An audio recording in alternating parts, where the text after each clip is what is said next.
I remember not wanting to get out of bed, but I had promised my kids I would play a game with them. I remember not wanting to get out of my bed, but my wife had been waiting for more than an hour to leave with me. I remember not wanting to get out of bed, but our church service would be starting soon, and I was the pastor. Depression is not predictable. I can shift from feeling full of life and energy one day to wanting to roll over in bed and avoid people the next. But even in my dark moments, I have hope. Some days I choose to ignore it, but I can never deny it. I remember staring out of my New York City apartment bedroom window years ago, asking God where He was and why I felt like I did.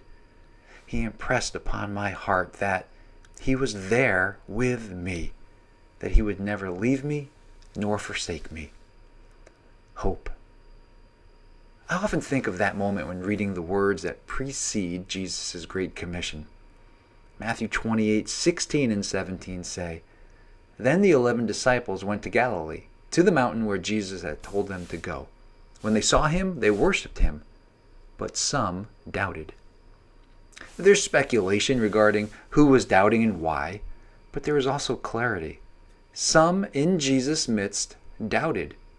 Despite Jesus' promise to meet them, despite being trustworthy and reliable, despite rising from the dead, Jesus looked upon worshipers and doubters. Now, that may not seem significant except for what He said next. Go and make disciples of all nations.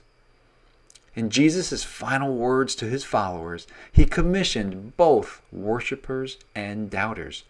He didn't separate the haves and the have-nots, the obedient from the disobedient, or the faithful from the faithless.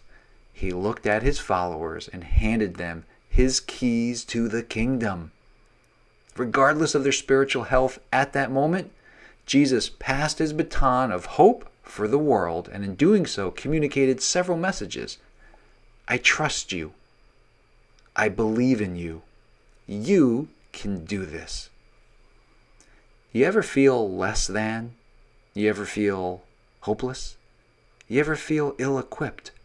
Ever feel not quite ready? Ever feel like Jesus is talking to the wrong person? You ever feel depressed? Jesus is calling you, me, us, to make disciples.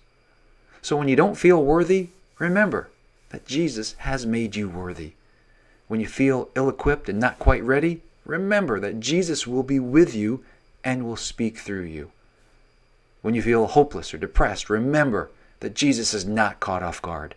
He knows who you are and your current state of mind, yet He will continue to cast vision for your life and remind you that you are part of His team. Don't stress and don't feel obligated. Instead, rest in the knowledge of God's love and presence. Be empowered, comforted, and encouraged that you are His child and part of His family.